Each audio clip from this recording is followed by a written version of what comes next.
Olá, sou a professora Mariana Maranhão. Estou hoje no Saber Direito Responde, tendo em vista que durante essa semana estivemos analisando as aposentadorias do RGPS. Estou com um aluno, um trio de Lucas, nós temos o Lucas Duarte, Lucas Marcolini e Lucas Canto, que vai estar fazendo questionamentos sobre as nossas aulas ao longo da semana. E é um prazer recebê-los e estou à disposição, espero conseguir responder todas a sabatina dos Lucas. Pode começar, Lucas Duarte, estou... Professora Mariana Maranhão, os critérios para a aposentadoria no regime geral da Previdência Social são os mesmos para o regime próprio dos servidores? É muito interessante essa questão do Lucas, porque a gente lembra da nossa primeira aula que nós tivemos, que fomos tratar dos benefícios dos regimes previdenciários no que diz respeito ao regime próprio e ao regime geral. E eu tratei ao longo das outras aulas também, por quê? Quanto aos critérios para uma aposentadoria, hoje, no regime próprio, ele está totalmente distinto do regime geral. Por quê? No regime próprio, ele não existe mais aposentadoria por tempo de contribuição exclusivamente igual existe no regime geral. Após a emenda 20 de 98, criou-se a regra 95-85 para os servidores públicos, onde ele tem que somar a idade com o tempo de contribuição, no caso de homem, dá 95, e no de mulher, 85. Então, as regras não são mais as mesmas. Antes da emenda 20 de 98, eram bem semelhantes, mas após, houve uma divisão de águas para a emenda 20, onde o regime próprio tem regras próprias agora para as suas aposentadorias. E até eu acredito que vai ter outros questionamentos quanto ao regime próprio, quanto à previdência complementar destes, porque, em virtude dessa emenda constitucional, nós tivemos muitas mudanças nos últimos anos. E como abordamos no regime geral, nós temos 4 espécies de aposentadoria. A aposentadoria por invalidez, que existe no regime próprio, a aposentadoria por idade, por tempo de contribuição e a aposentadoria especial. Eu estou elencando aqui porque a aposentadoria especial, até o presente momento, não existe previsão no regime próprio. Porque na Constituição, no artigo 20, ele vai falar que tem necessidade de uma lei complementar para tratar a respeito da aposentadoria especial. E essa não existe até a presente data. E aí, como que você vai solucionar essa omissão legislativa? Através do mandado de injunção. Então, alguns servidores públicos que trabalham em atividades nocivas à saúde, eles entram com mandado de injunção para que seja aplicada a lei do regime geral no regime próprio. Então, as regras não são mais as mesmas quanto às aposentadorias do regime geral e do regime próprio. Espero ter respondido. Com certeza, muito obrigado. Podemos passar. Então, Marcolini, qual que é a sua? Professora, agora? A minha pergunta tem a ver com a do colega. Eu queria saber que um sujeito que tenha trabalhado no serviço privado e posteriormente no serviço público, por qual regime de aposentadoria ele seria aposentado, efetivamente aposentado? É uma questão também muito interessante de se tratar. Nas aulas nós também abordamos esse tema quando falamos da compensação previdenciária.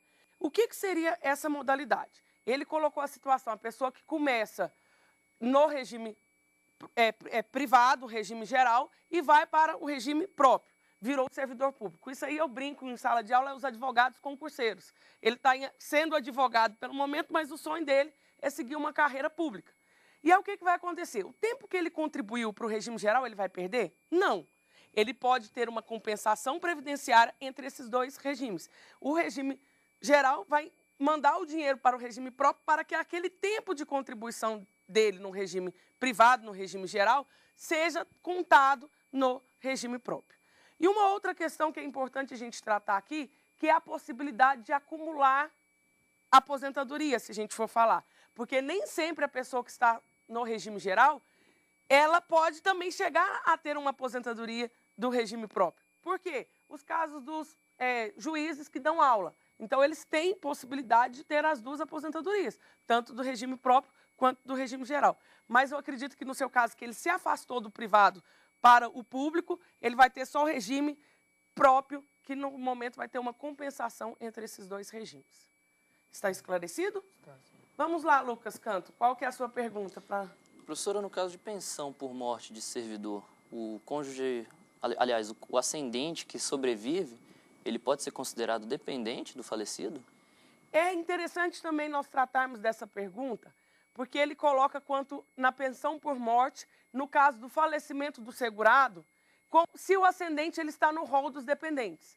Na primeira aula também nós tratamos quanto quem são os dependentes do RGPS. Os dependentes do RGPS ele tem 3 incisos. Lá no artigo 16 da 813 ele elenca. Que vai ser, no primeiro, o esposo, companheiro ou filho menor de 21 anos. O segundo, os pais, que seriam os ascendentes. E, no terceiro, o irmão não emancipado menor de 21 anos. O que é interessante a gente tratar? Os pais, os ascendentes, só terão direito de estar no rol de dependentes caso não tenha nem esposa, nem companheiro, nem filho de menor de 21 anos. Porque o nível de dependentes é excludente um do outro. Então, os pais podem ser dependentes, desde que não tenha nem esposa, nem companheiro, nem filho menor de 21 anos. Caso primeiro se habilite o pai na pensão por morte, já tive um processo nesse sentido, habilitou o pai como dependente do filho na pensão por morte. Passou 2 anos, descobriu que o filho falecido tinha deixado uma criança. Aí a criança foi e se habilitou. O que aconteceu? O pai perdeu a pensão dele e passou a ser exclusivamente do filho menor de 21 anos. Então, esse é o ponto. Marcolini, você teria alguma outra pergunta no momento para nós? Sim, na primeira aula, acredito, foi falado que o regime geral da Previdência seria caráter vinculativo. Um sujeito que não se inscreve na Previdência Social, o Estado poderia aplicar algum tipo de sanção? É uma questão um tanto interessante, principalmente no momento que nós estamos tratando da hoje Receita Federal do Brasil. Porque antigamente existia os fiscais da Previdência e os auditores fiscais federais a nível da Receita. Mas hoje unificou-se a carreira, existe uma carreira única para os auditores federais. Antes era mais difícil de se descobrir que a pessoa trabalhava, mas não tinha se inscrito no regime geral. E como que eu ia saber? Eu teria que olhar uma declaração de imposto de renda. Mas hoje é perfeitamente possível a seguinte situação. A pessoa trabalha, mas não é vinculada ao RGPS. É aquela pessoa.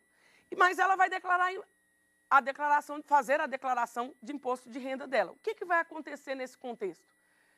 Na hora que ela declara lá R$10.000 por mês, ela pensando principalmente nos casos dos contribuintes individuais, que são os autônomos, ela declarou esses R$10.000 por mês, mas nunca se vinculou ao regime geral. De onde vem esses 10 mil? Não é oriundo do trabalho? Ela não teria que ser uma segurada obrigatória da Previdência? E aí nós vamos criar um momento do impasse que a Receita Federal do Brasil pode muito bem notificar aquela pessoa e falar assim, ó, você não está pagando a sua contribuição previdenciária. E diante disso surgiu um auto de infração, com aplicações de multas e até posteriormente um caso de um crime de sonegação, outras coisas no sentido.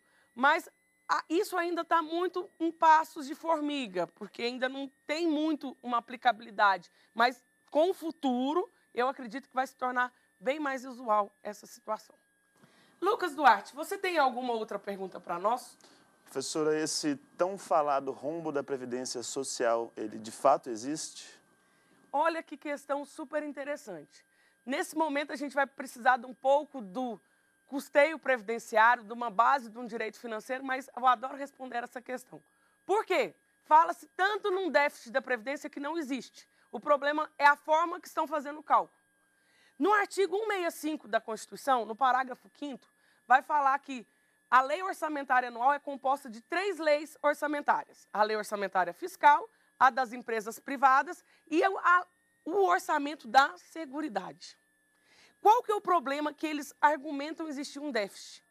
Eles argumentam existir o déficit porque eles querem fazer um cálculo como existisse só um orçamento da Previdência. E não é possível, num contexto de tantas contribuições para a Seguridade, você tirar só o que é da Previdência. Porque, lógico que a conta não iria fechar se eu pegar só o que eu pago de INSS para pagar todos os benefícios previdenciários. Que nós sabemos que é na quantidade de 10 benefícios, se a gente colocar só a contribuição do empregado e da empresa, não vai conseguir fechar essa conta. Então, sabe-se que existe superávit no orçamento da Seguridade. Todo ano, o orçamento da Seguridade sobra dinheiro. E aí, por que quer colocar a culpa no déficit da Previdência?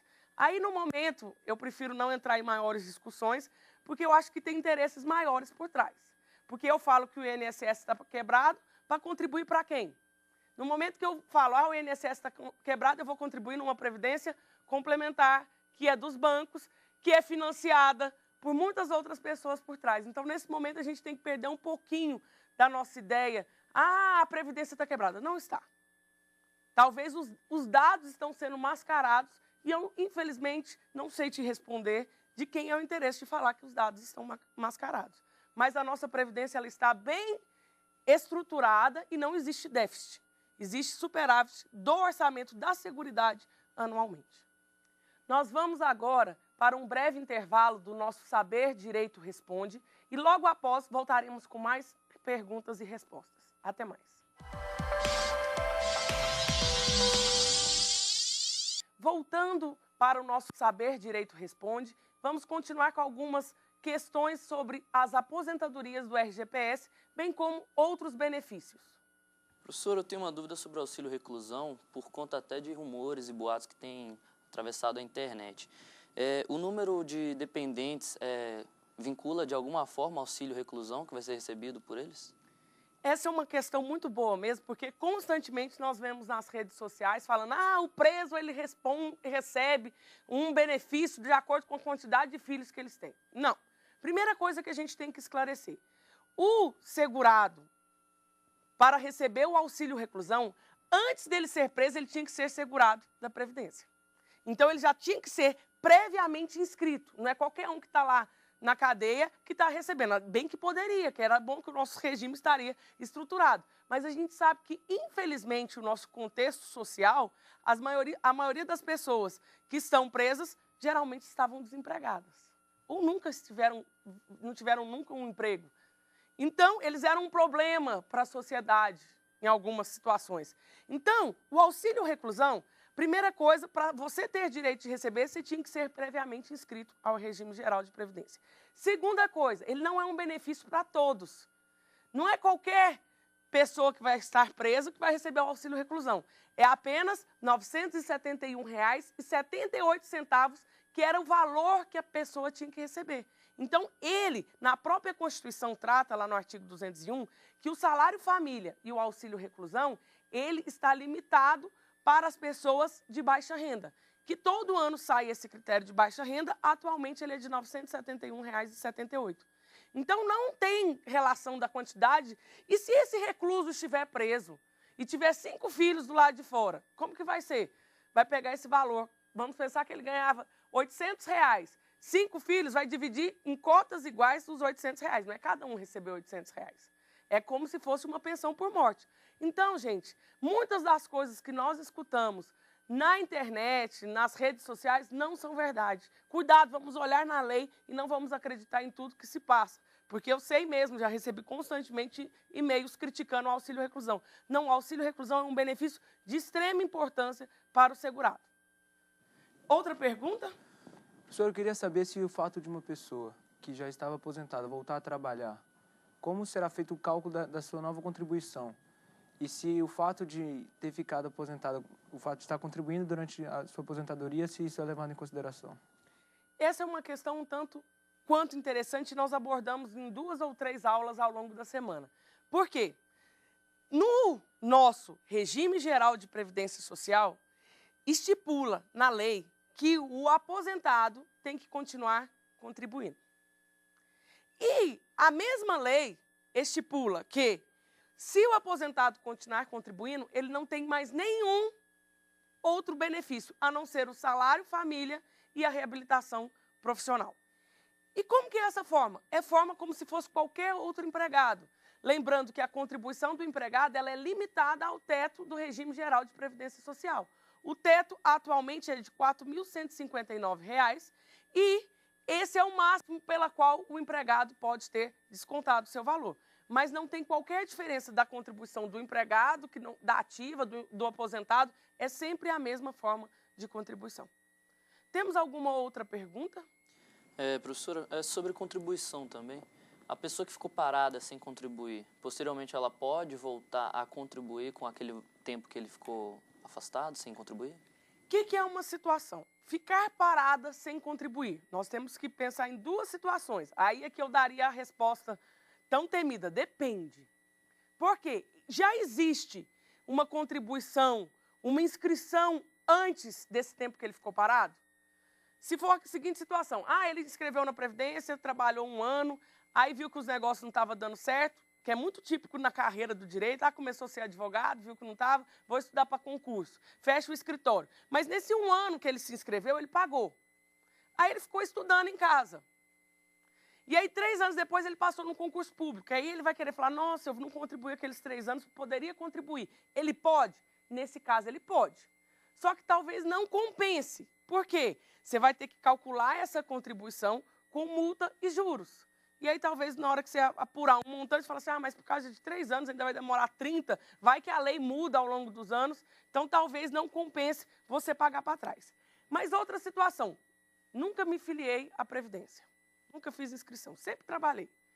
E um dia dou por conta, falo, nossa, eu já trabalhei 5 anos e nunca paguei 1 centavo para a Previdência, quero voltar lá para trás, posso?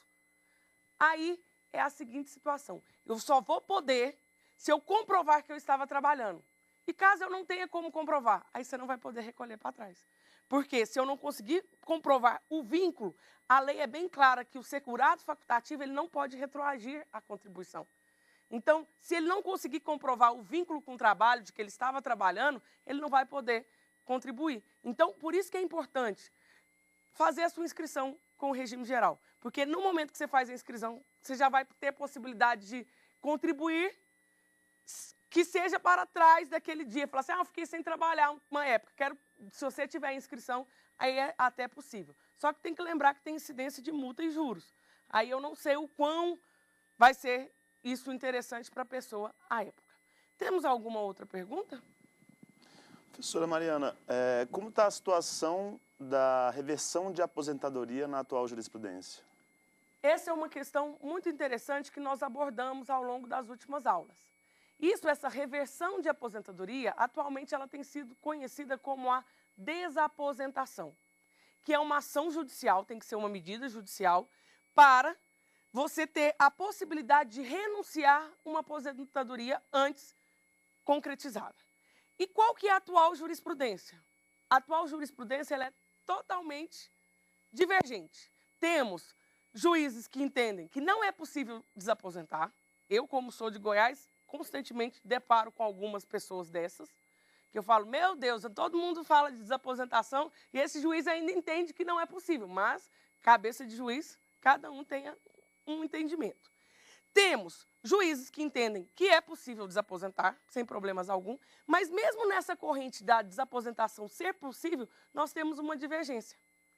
Uns entendem que você vai ter que devolver tudo que você recebeu para trás, e outros entendem que você não tem que devolver porque se trata de verba alimentar.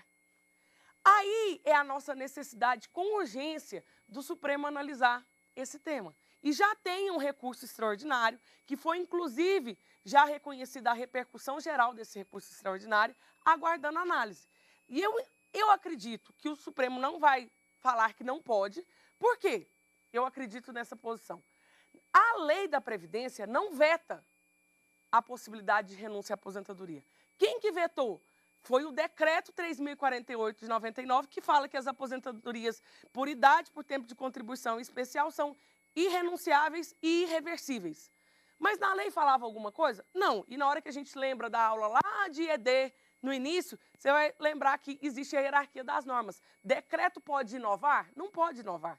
Ele só pode interpretar o que está na lei, mas nunca majorar o que estava ali disposto. Então, temos aí um problema que é constitucional, por isso a necessidade do Supremo manifestar. Estamos ansiosos aguardando esse voto, esse julgamento final desse recurso extraordinário. Alguma outra pergunta?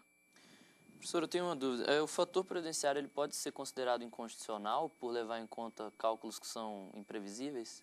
Isso aí, apesar do fator previdenciário já existir desde 99, constantemente a gente defronta com alguns entendimentos. Logo quando foi criado o fator pela Lei 9.876 de 99, entendeu-se que era inconstitucional e levaram para o Supremo essa questão do fator previdenciário. E o Supremo falou, ele é constitucional porque ele busca o equilíbrio financeiro e atuarial que está lá no artigo 201.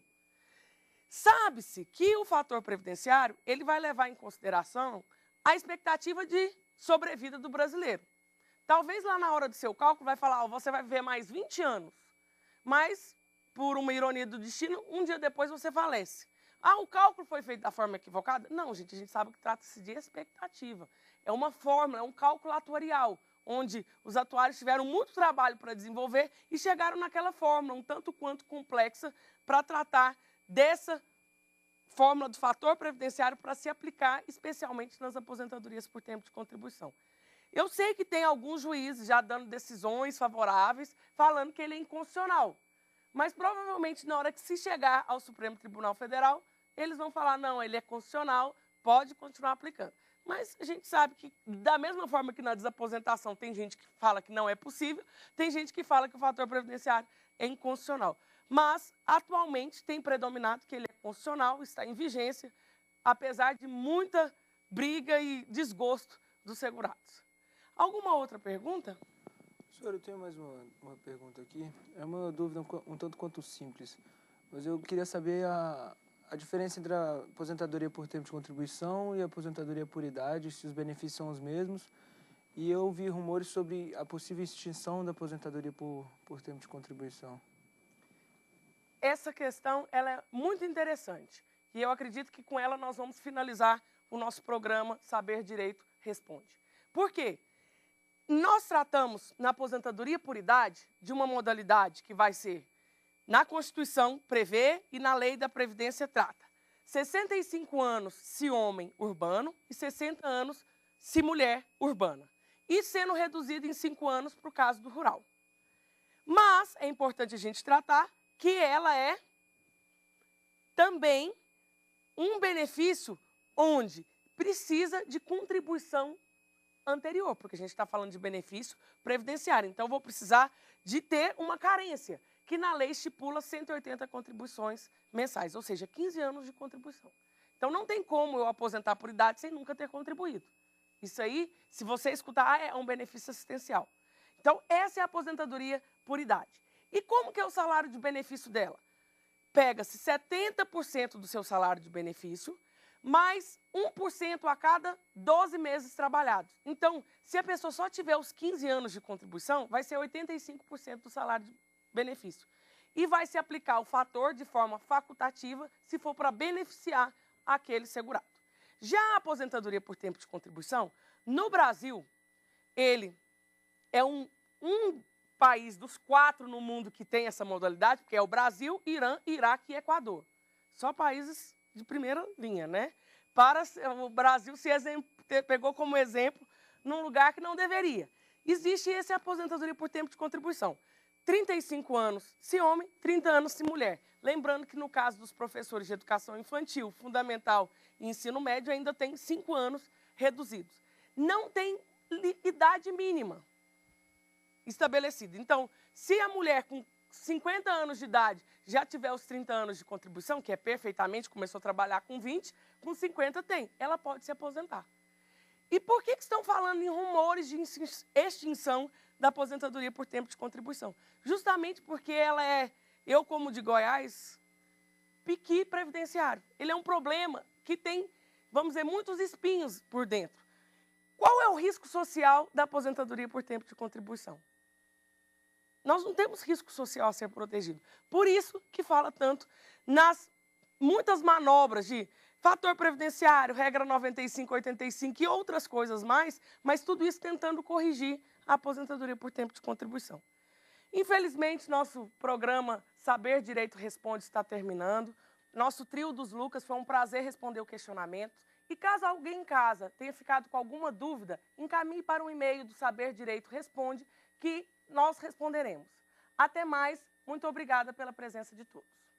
Tem dúvida sobre o assunto? Então mande um e-mail para nós, saberdireito@stf.jus.br. E você também pode estudar pela internet. É só acessar o www.tvjustiça.jus.br.